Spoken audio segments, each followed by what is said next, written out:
Hola, hola, buenos días. Yo soy Javier Vergara. Yo soy Mario Sánchez. Y esto es Hotel Sapiens, el podcast de Cama Hotel.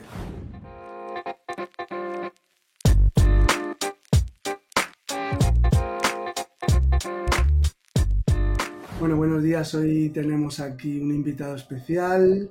Es nuestra primera edición, inauguramos el podcast y hoy nos visita Sergio Baragaño, arquitecto asturiano y CEO de un proyecto muy interesante del que vamos a hablar hoy, Room 2030. Pues bienvenido, Sergio. Muchas gracias, Javier y Mario. Buenos días. Un placer estar aquí con vosotros en vuestro Hotel Sapiens. Hoy vamos a hablar del proyecto 2030, de Room 2030, que es un proyecto sobre arquitectura modular.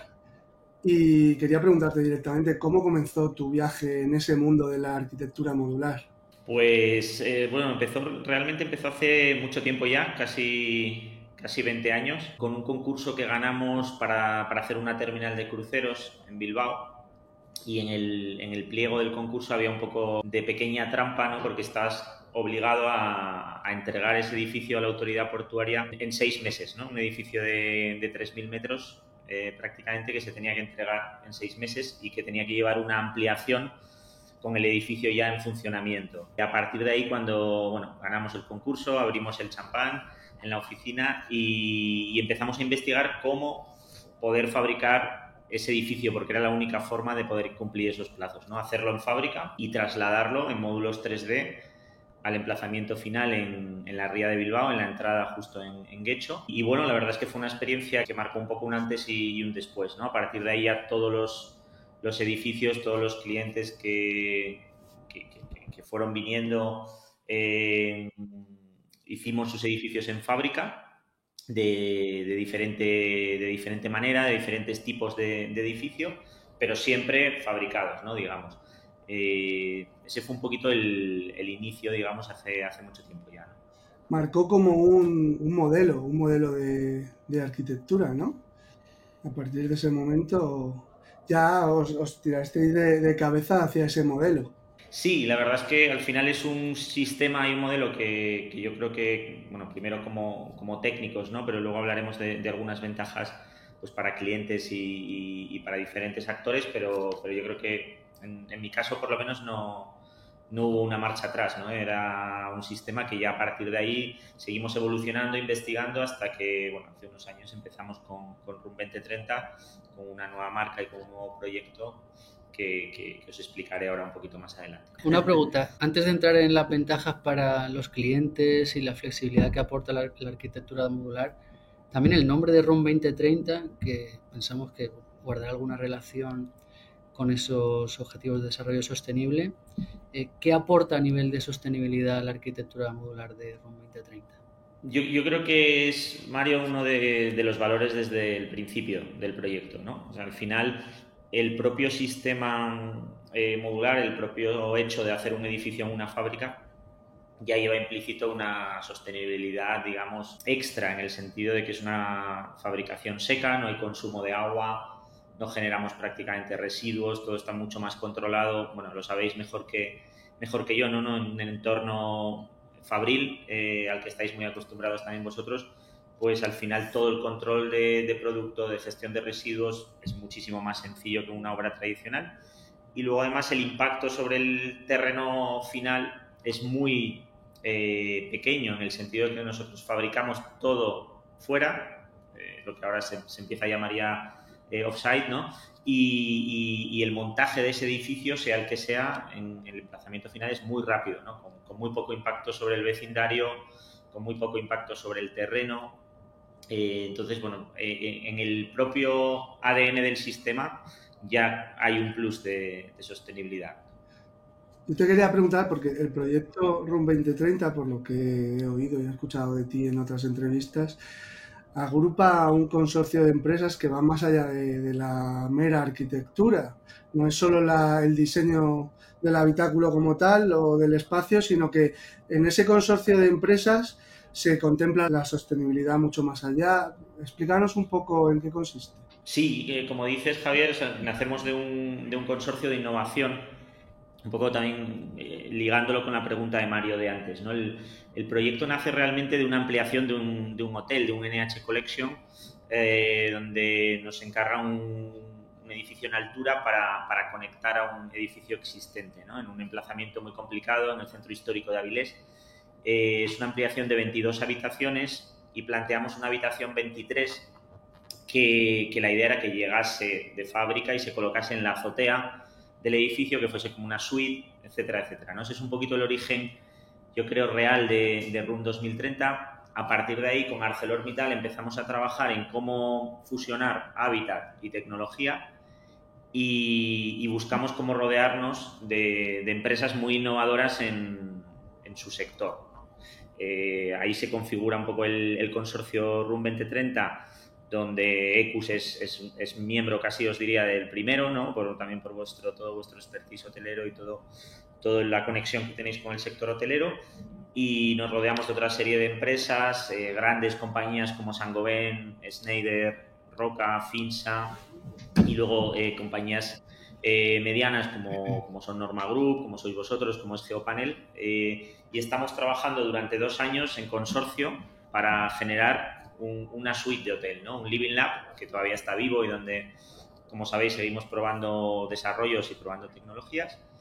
Y a raíz de presentarlo, digamos, un poco en sociedad y con la buena acogida que tuvo el producto, pues es cuando el consorcio me plantea lanzar la Startup Room 2030 para responder un poco a mercado y empezar a trabajar ya más conectado con el Bueno, mercado. para los oyentes que no lo sepan, porque este podcast es nuevo, Ecus es el grupo al que pertenece Cama Hotel, que es la línea de hotelería. Te quería preguntar también sobre esta arquitectura industrializada y modular, que en España sois embajadores como nadie, pero imagino que en otros países estará más implantada.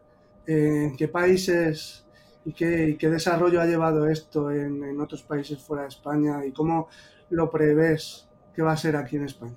Sí, efectivamente, yo creo que hay países un poco pioneros, ¿no? en lo que es construcción industrializada. Quizá países de alguna forma más avanzados o más ligados a tecnología, Escandinavia históricamente, Estados Unidos, Japón, Reino Unido, y yo creo que también siempre hay como puntos de inflexión o eventos, ¿no? Que hacen un poco acelerar las cosas o avanzar las cosas, ¿no? En el caso de Estados Unidos en los años 40, después de la Guerra Mundial, que había un gran excedente de acero, se empezó un poco a investigar cómo poder utilizar todo ese excedente. Japón, pues bueno, muy ligado a la industria automovilística, que es quien también ha cogido la bandera de hacer casas como coches, ¿no? Usando un símil un poco simple, pero es verdad. Toyota, industrias similares están haciendo viviendas hace muchos años y yo creo que aquí ha costado un poquito más. Somos un país quizá más tradicional en el concepto de vivienda, ¿no? Más mediterráneo, más romano, ¿no? Si quieres, y yo creo que nos ha costado un poquito más, pero sí es cierto que a raíz de la pandemia, sobre todo, era una tendencia que venía, pero la pandemia yo creo que ha acelerado mucho el hecho de necesidades por nuevos modelos de negocio, por la necesidad que tenemos de vivienda, que un sistema como este pues sea una realidad ya. Ok, Sergio, y otra cosa que te quería preguntar es que, en otras conversaciones que hemos tenido, y creo que para mí fue lo que más me flipó cuando empecé a escuchar de ROM 2030, es el hecho de que ya no es reducir el impacto de donde se lleva a cabo esa construcción modular, es que incluso este tipo de arquitectura puede representar un elemento dinamizador del entorno, ¿no? Entonces, si nos puedes hablar de algún proyecto en concreto donde esto suceda. Evidentemente en el sector hotelero yo creo que es interesante. Estamos trabajando ahora en varios proyectos hoteleros. En zonas urbanas quizá lo que dices, pues bueno, son zonas más activas, ¿no? Probablemente, pero estamos trabajando en algún proyecto hotelero interesante en mundo rural, en zonas más naturales, donde creo que es un sistema muy interesante. Por un lado, bueno, lo que hablábamos antes, ¿no? El poco impacto sobre el entorno natural final, porque no sé, pues estos hoteles en los que estamos trabajando prácticamente se instalan en 2 días, ¿no? Entonces la instalación es muy rápida. aunque luego hay pues un trabajo de interiorismo, de remates, pero la instalación es muy, muy rápida. Y el hecho de que tú tengas que estar, no sé, 2 años, ¿no?, llevando camiones, impactando sobre un terreno como este, a que en 2 días de repente levantes un hotel o una serie de habitaciones de hoteles, ¿no?, como alguno de los que estamos ahora trabajando, creo que es muy relevante. Y también tiene el hecho, entiendo un poco por dónde va tu pregunta, de que tú puedes activar una zona y luego tiene la capacidad de poder seguir creciendo. No tienes por qué hacer un hotel de 200 habitaciones, a lo mejor faseas en 25, 50, 75. Y ahí creo que para ese tipo de hoteles que hemos llamado en Room 2030 hoteles paisaje, es un concepto interesante. Sí, la verdad que sí, increíble. De hecho, eso es otra de las, si quieres ya nos metemos de lleno en las ventajas, ¿no? Pero el hecho de que tú empieces un proyecto, un edificio que pueda evolucionar y no tenga por qué parecerse a lo que fue cuando comenzó, también es una cosa impresionante, ¿verdad? Sí, lo hablábamos el otro día en una reunión precisamente con hoteleros, ¿no? El hecho de que tú puedas ir creciendo tu edificio, tu vivienda, ¿no? Quizás un ejemplo a lo mejor más habitual en vivienda, en tus necesidades vitales que van evolucionando o decreciendo incluso, ¿no? De repente igual no necesitas tantas habitaciones por el motivo que sea.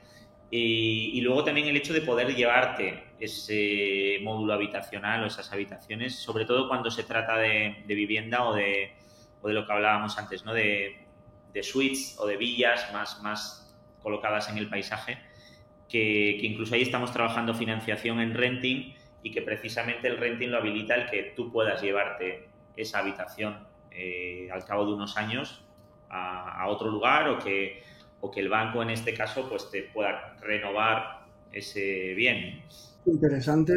Las ventajas que nos estás contando son muchas, muy diversas y de alto valor, y de eso va la siguiente sección. La siguiente sección a la que vamos a dar intro es en la que hablamos sobre cómo aportar valor al sector hotelero desde tu experiencia. Pues yo creo que ahí, o sea, realmente es lo que os decía antes, ¿no? El proyecto nace muy, muy orientado al sector hotelero. Es cierto que es un proyecto que nació en plena pandemia. Tuvimos ahí el buen ojo de lanzarlo justo antes del COVID, pero lo que parecía un drama, ¿no? En principio presentamos nuestra habitación en el centro Niemeyer, una experiencia muy bonita con NH Collection y con Booking, que podías alojarte en esta habitación en la plaza del hotel, y al cabo de unas semanas pues llega el lockdown y todos en casa, ¿no? Entonces es verdad que hubo un punto ahí de una situación muy extrema y luego al final se ha convertido en una oportunidad también, ¿no? Porque, bueno,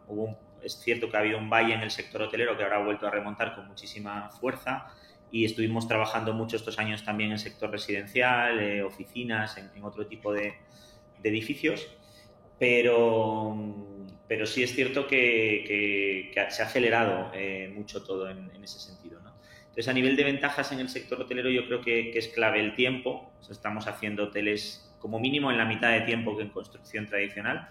En muchos casos incluso una tercera parte, pero mínimo la mitad de tiempo. Con un precio cerrado, porque esos plazos tan cortos nos permiten cerrar el precio como cuando te compras un automóvil. Es un poco el símil que usamos siempre, ¿no? No te varía el precio de tu coche cuando llega de Alemania y no es un 25% más por el motivo X que sea. Y luego creemos que hay un control de calidad también mucho mayor, lo que hablábamos antes de hacerlo en fábrica, ¿no? Pero sobre todo para el mundo hotelero, yo creo que el rápido retorno de inversión y quizá la reducción de riesgos también son dos valores muy importantes. Has hablado de que diseñáis pues tanto para residencias, hospitales, hoteles. A la hora de plantear el diseño, y te escuché en otro podcast, por ejemplo, que en vivienda empezabais con el baño, no le llamabais baño, el no baño, el spa, el centro de relajación, en el centro de ese habitáculo, separando la parte de noche y la parte de día. Imagino que es muy importante a la hora de poneros a diseñar quién va a habitar ese espacio, y es muy diferente cuando es una casa, es doméstico, que cuando es un hotel. ¿Cómo hacéis ese planteamiento, sobre todo cuando es un hotel? Pues realmente un poco el caso que comentas es la suite que hicimos con el consorcio y que trabajamos también con vosotros, ¿no? Desde el principio y fue mucho antes, ¿no? de pandemia, que creo que ahí fue un punto de inflexión, pero ya teníamos muy claro en el principio que la salud era como el centro de esa habitación, ese corazón, que era un espacio de wellness donde todos los desarrollos de todos los socios que estaban relacionados con la salud, con el bienestar, los colocábamos ahí en el centro de la habitación y era un espacio que lo planteamos, también nos gusta mucho el concepto de patio, ¿no? Como espacio de encuentro, de espacio saludable, recuperar un poco esa idea de patio mediterráneo que tenéis tan presente en Murcia, ¿no? Además, que yo creo que es un elemento que es muy nuestro y que yo creo que tiene mucho valor, ¿no? Entonces era esa idea de desdiseñar un poco el baño, que no sé, yo no sé qué pensáis, ¿no? Al respecto, pero yo tengo un poco últimamente la sensación que hay como los hoteles no quieren ser casi todo menos un hotel, son sitios de trabajo, son sitios de wellness, entonces por ahí también un poco lo del no baño, ¿no? Algo que es como cuando se abrió la cocina al salón, ¿no? Pues ahora lo que falta ya es abrir el baño, que evidentemente hay elementos que son más complicados, pero es un poco ese espacio de paso que es como un patio y donde pasa todo lo relativo al cuidado de... Yo lo relacionaba mucho con las villas romanas. Yo creo que has creado la villa romana del siglo XXI. Porque eso de esa idea de patio en el centro me recordaba eso.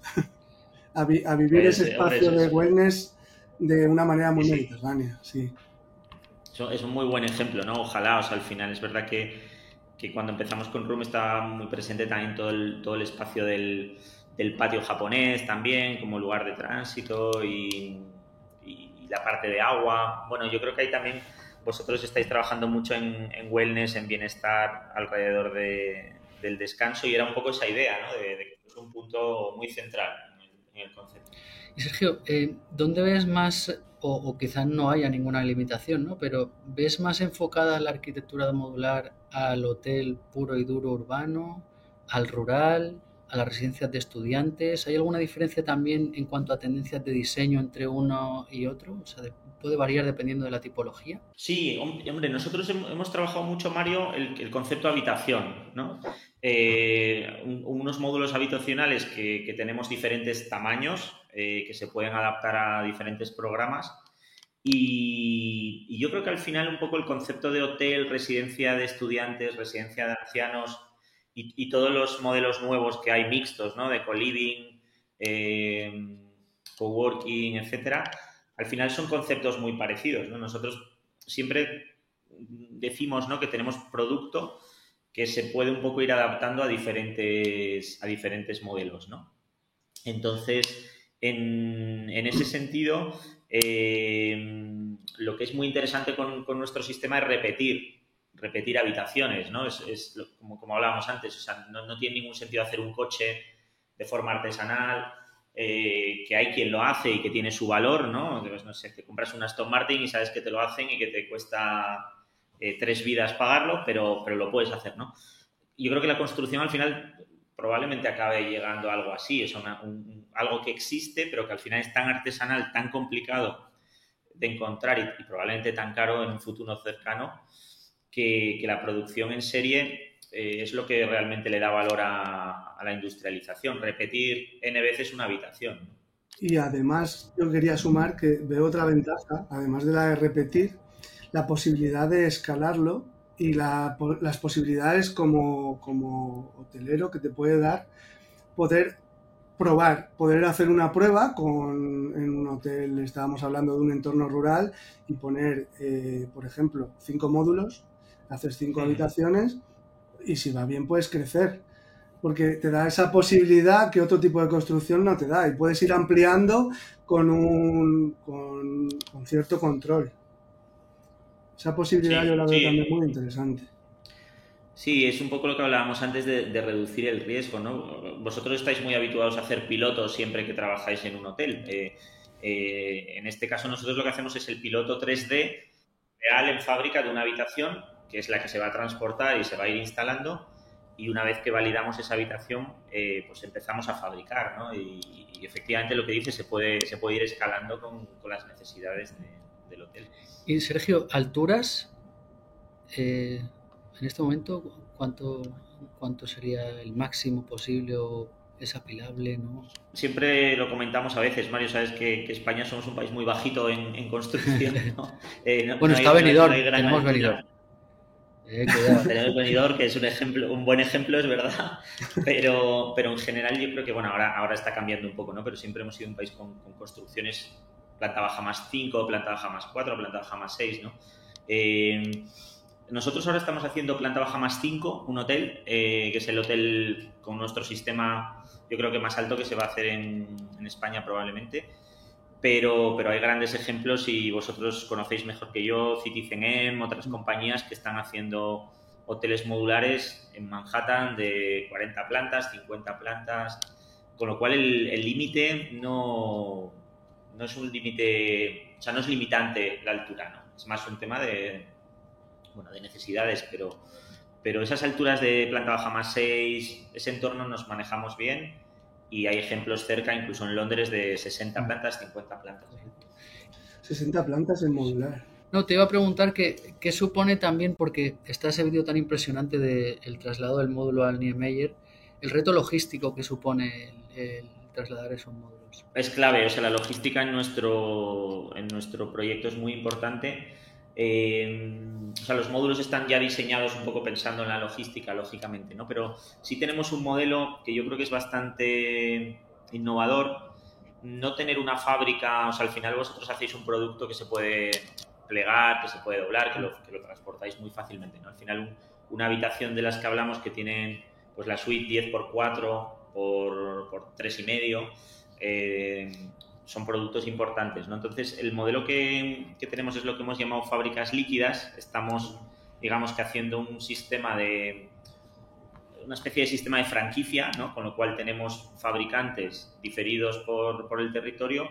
De ahí, sobre todo por un tema de coste de logística, como decías, pero también por sostenibilidad, ¿no? No tiene sentido que fabriquemos en Asturias para llevar un hotel a Murcia, ¿no? Entonces, ahí es donde estamos intentando trabajar cerca de los mercados finales para reducir el coste y para reducir el impacto también de huella de carbono, etc. Pero sí, es muy importante el tema de transporte, luego, bueno, pues un poco la logística de grúas para el desmontaje y para la descarga, digamos, de los módulos y la instalación en el sitio final. Yo quería preguntarte, bueno, hemos hablado de las múltiples ventajas y si seguimos hablando media hora más nos salen 20 ventajas más que tiene este tipo de construcción. Pero si tuvieras que reducirlo a un consejo para todos los directores de hotel que nos escuchen y que quieran elevar el valor de sus hoteles a través del diseño y la arquitectura, resumirlo en un breve consejo. Bueno, yo creo que quizá, o sea, para mí hay dos palabras que igual definen el sistema, ¿no? Una es optimización. Yo creo que optimizamos tiempos, recursos, como hay una optimización grande en relación a la construcción tradicional. Y luego yo creo que flexibilidad también, ¿no? El hecho que sea un producto hecho en fábrica no quiere decir que sea un producto rígido. Nos adaptamos un poco lógicamente a cada producto final. Cada hotel es un mundo, cada marca es un mundo, entonces ahí hay también una parte de flexibilidad dentro de esa industrialización. Pues yo me quedaría con 3, optimización, flexibilidad y sostenibilidad, que creo que son los principales, relevantes. Pues no sé, Mario, si tienes alguna pregunta más de este bloque de aportar valor. La última que sí, la verdad tenía ganas de hacer es esa conexión que tú decías, esa búsqueda de la conexión con la naturaleza, a la que parece que también muchos hoteles se están adaptando ahora y tal. Quería confirmar, desde las ofertas que vosotros recibís, no las ofertas, sino las preguntas o los proyectos que os llegan encima de la mesa, ¿es realmente confirman esta tendencia o es un fad que la gente cuando estaba en la pandemia quería conectar con la naturaleza y ahora ya un poco se han olvidado y simplemente seguimos como antes? ¿Cuál es la situación?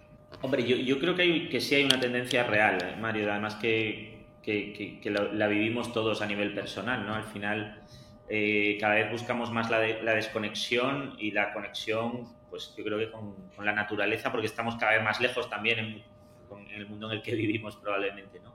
Entonces yo creo que hay una tendencia real de esa parte natural y una conciencia cada vez también yo creo que más grande con la salud y con el medio ambiente, ¿no? Yo creo que eso sí que es cierto, y de hecho esta semana justo hemos presentado un producto nuevo que es una habitación de 24 metros que se llama Plus y que está muy focalizado en esos 3 ejes, en circularidad, salud y medio ambiente, ¿no? Que es un producto muy pensado para el mundo hotelero, para hoteles paisaje, para el mundo glamping de lujo y para determinados hoteles que pueden querer ampliar con habitaciones en un entorno que tengan cercano.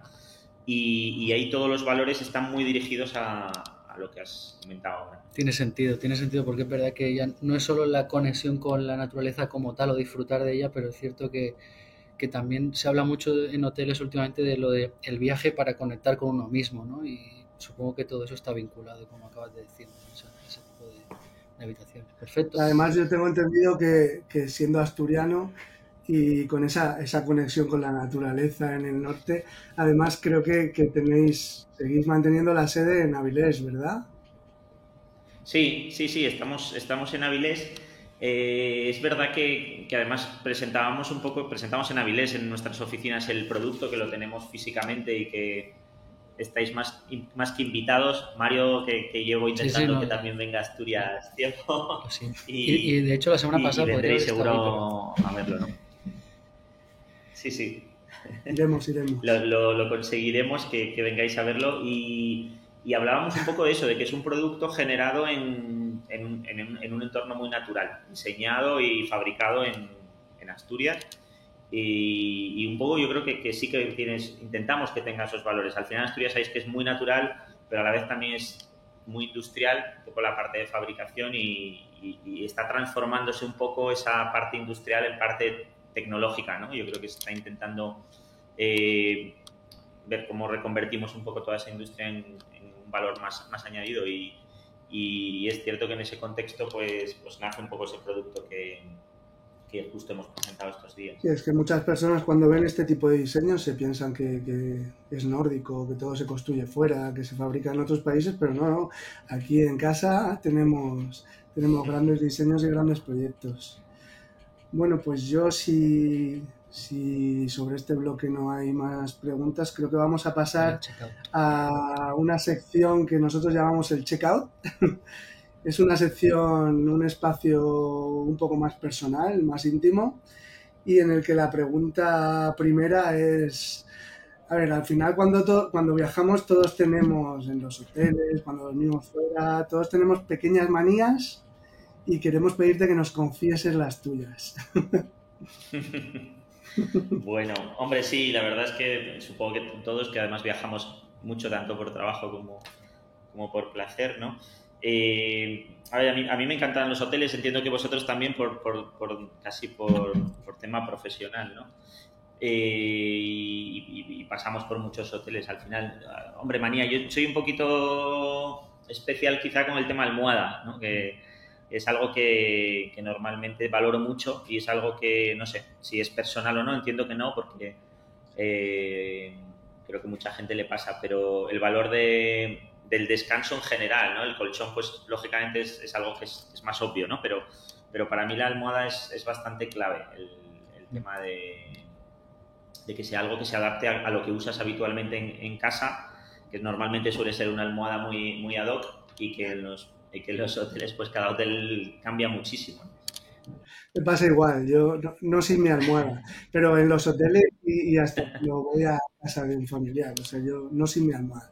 Y Mario, tú, lánzanos aquí. Sí, bueno, yo le iba a preguntar a Sergio si tiene algún tipo, al margen de que sea en el hotel o en su propia casa, que eso también me da mucha curiosidad y le pregunto a la gente, si tienes algún tipo de ritual antes de irte a dormir, si hay algo que hagas siempre, no sé, ponerme determinada crema o tomarme esta infusión, o ¿hay algún tipo de ritual o tú vas directo ya porque estás reventado y vas directo ya a la cama a dormir? Bueno, depende del día. Hay días que no necesitas ni ritual, ¿no? Pero supongo que sí, que todos tenemos nuestros rituales. Hombre, yo intento un poco, supongo que cada vez más también desconectar un poco del ritmo del día lo antes posible. Cenar lo antes posible también, sí, sobre todo si estoy en casa y puedo. Casi te diría horario nórdico. O sea, es raro que si estoy en casa y puedo cenar más tarde de las 8, una cena muy temprana, creo que está bien. Lo hablaba el otro día además con un amigo que sobre todo porque creo que es más sano, ¿no? Pero también porque de repente se te abre casi otro día hasta que te vas a la cama, ¿no? Si cenas muy pronto tienes ahí casi 4 o 5 horas que normalmente pues no están tan vinculadas al trabajo y que te preparan un poco para desconectar. Muy bueno ese buen hábito. Mario, no te escapes, dinos tu pequeña manía. Sí, queremos saber, Mario, queremos saber tus manías. No, pero a mí, me preguntáis a mí. Sí. Tú también, cuando viajas, tu pequeña manía. La mía es la de la almohada también, la principal. En otros episodios desvelaremos más. Yo sinceramente, o sea, no esperaba que me hicieran la pregunta a mí, cabrones. Pero yo de verdad que no tengo ninguna manía. Yo soy de estos easy sleeper, ¿no? Yo donde vaya, duermo, tal. Qué bien. Es muy raro, a lo mejor un poco sensible al ruido, pero no tengo... Hay una cosa que sí que tengo que decir que no manía o molestia con algunos hoteles, yo lo voy a decir, lo siento, también llamamos el sector, vivimos de él, pero joder, las cosas claras, ¿no? Y es que ¿no pasa a vosotros que de la manera que hacen las camas están tan tensas las sábanas que tú no puedes levantar los pies? Es decir, que tienes que un poco deshacerlo, luego tirar hacia arriba para poder, si no los pies los tienes como chafados, ¿no? Eso sí que desde aquí hago un llamamiento, ¿no? Siempre apretadnos las sábanas, por favor. Sí, es cierto. Qué buena. Esa tensión, ¿no? Supongo que se supone que está una cama bien hecha cuando está claro, así de tensa. Bien remetido todo, sí. Pero pasan todos, da igual la marca, independiente o tal, es como una consigna al housekeeping. Y eso yo creo que debe cambiar. En las casas, a nivel doméstico, eso ha cambiado, porque ahora usamos el edredón nórdico y lo echamos encima y no es como nuestras madres, nuestras abuelas que hacían las camas, como estaba comentando Mario. Fíjate, pues lo que hablabais antes de los nórdicos, no de los nórdicos como tal, sino de los países nórdicos. Sin embargo, es verdad que en los hoteles de países nórdicos no se hace la cama igual. Lo que se hace es que te ponen la sábana bajera y un nórdico plegado, una funda nórdica plegada en 3. O sea, que tú la cama no la ves hecha como en los hoteles de España o del resto de Europa. Es mucho más libre, ¿no? Mucho más ligero todo. Bueno, eso es apreciación personal. Yo es que cuando me he ido a los países nórdicos ha sido con la mochila y la tienda de campaña, entonces no tengo esa experiencia. Otra historia. Es otra historia. Bueno, Sergio, y a nivel también particular, como viajero, cuando vas a un hotel, ahora hemos hablado de las manías, ahora de lo positivo. ¿Qué es lo que más valoras de un hotel? Pues yo creo que, hombre, lógicamente el diseño y la arquitectura es clave, ¿no? Para mí, a la hora de elegir un hotel. Pienso también que el tema de la desconexión, de la capacidad para descansar, porque al final es un sitio donde vas a descansar, y quizá lo que ahora se llama más experiencias, que quizás es un poco disfrute, ¿no? Como esas 3D de diseño, desconexión y disfrute. Pero al final, no sé qué pensáis. Yo, para mí, quizá buscas que tenga un poco de carácter el hotel. No sé si esa es la palabra, ¿no? Pero no tiene por qué ser un hotel 5 estrellas gran lujo. O sea, hay hoteles sin estrellas incluso, ¿no? Ahora el concepto también de estrella está un poco cambiando. Hay hoteles que están cobrando 500 euros y no tienen estrellas o tienen una. Pero yo creo que ese carácter, ¿no? Ese punto de que tenga algo especial, o bien la situación, o bien el trato, o algo que te haga volver a ese hotel. A colación de lo que dices de las estrellas, me ha venido a la mente lo nuevo de Michelin, de las llaves Michelin para los hoteles. No sé qué te parece esta idea y cómo crees que se va, hacia dónde va a ir. Desde el punto de vista casi como diseñador incluso, ¿no? Cuando estamos trabajando en hoteles muchas veces, o sea, es muy arcaica la normativa, ¿no? Es un poco absurdo que te valoren las estrellas de un hotel por si tiene una tele grande o pequeña, cuando ahora ya nadie usa la tele y vas con tu portátil o con tu móvil y ves las cosas ahí. Yo creo que hay muchas cosas que supongo que es difícil y lento, pero todos tenemos en mente hoteles cerca o cerca y nuevos, ¿no? Que están generando un modelo de negocio donde lo que decíamos, ¿no? Están cobrando por habitación unos precios altísimos y ni siquiera sabes cuántas estrellas tiene ese hotel, y da igual, ¿no? Porque vas a vivir una experiencia que no está ligada a que tenga 5 o una. Sí, yo creo que estas nuevas llaves Michelin sí que se van a fijar y van a tener muy en cuenta el diseño. Es casi obvio. Yo estoy seguro de que sí. Y antes de terminar y de lanzarte la última pregunta, te quería invitar a que puedas decirle a los oyentes y a quien vea el podcast dónde encontrarte, dónde encontrar tu proyecto. Bueno, está room2030.com, pero bueno, te invito a que dejes ahí esa cuña y antes de lanzar la última pregunta. Sí, bueno, hombre, lógicamente lo más inmediato es a través de la web, que es www.room2030.com. Y luego, bueno, pues también intentamos ser bastante activos en diferentes redes, plataformas y demás. Físicamente estamos en Asturias, fabricando allí con la mayor parte del equipo en Madrid, bueno, muy presentes en Madrid también. Y bueno, nada, encantados de atenderos. Pues muchas gracias a ti, Mario. Lánzale tú la última. Ya no sé, la verdad que lo hemos dejado todo hasta bastante, no sé, yo sobre todo claro. No te voy a lanzar ninguna última pregunta, pero sí que quería agradecerte tu tiempo, Sergio, tu amabilidad como siempre, y por compartir con nosotros también este proyecto tan interesante y tu visión, porque, mira, no, sí que me acuerdo de una. Hay una que siempre digo, joder, te voy a preguntar a Sergio, ¿qué arquitectos te han influenciado a ti? ¿Quiénes son tus favoritos? ¿Quiénes son los que dices, buah, yo es que cuando empecé a interesarme de chaval en la arquitectura, yo decía, yo creo que hay como dos o tres referencias igual, Mario, personales como muy claves, ¿no? Por un lado, la arquitectura nórdica de Alvar Aalto. Tuve la suerte también de vivir en Finlandia un tiempo y de estudiar un año allí, y yo creo que la arquitectura escandinava siempre ha estado ahí como muy presente.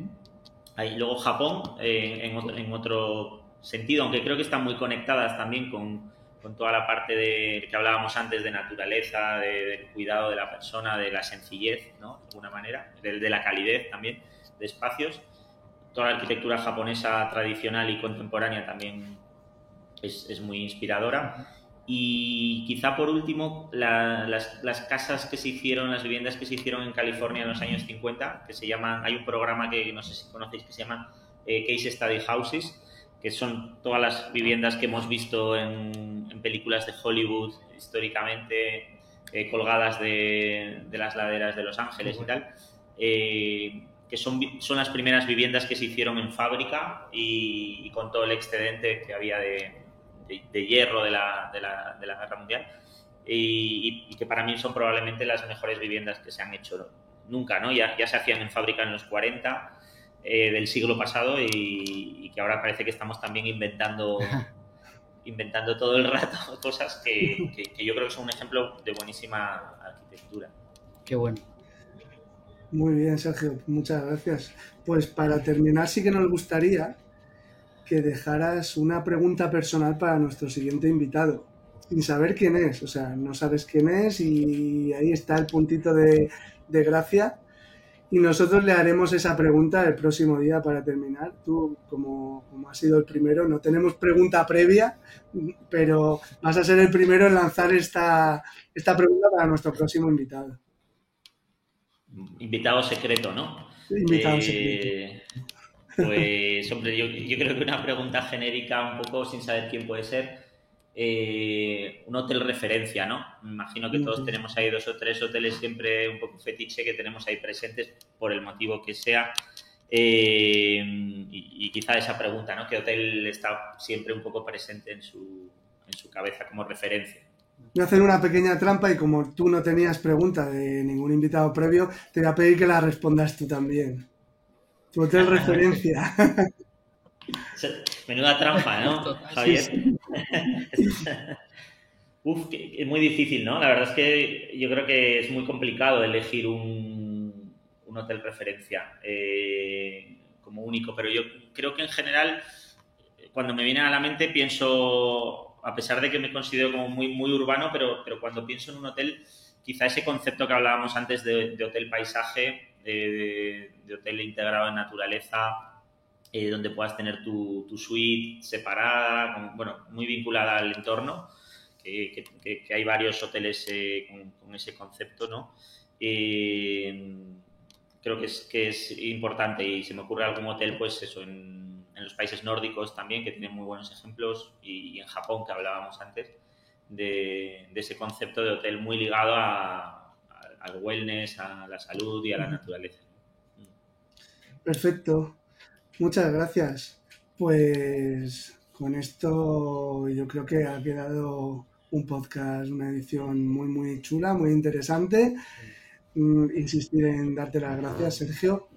Mario, gracias también. Gracias a vosotros y a Sergio sobre todo. No, muchas gracias, la verdad es que un placer y enhorabuena por la iniciativa, que seguro que va a funcionar muy bien, porque es un concepto muy, muy bonito lo del Hotel Sapiens, ¿no? De podcast. Con toda la cantidad de podcasts que hay ahora, seguro que hay un hueco para...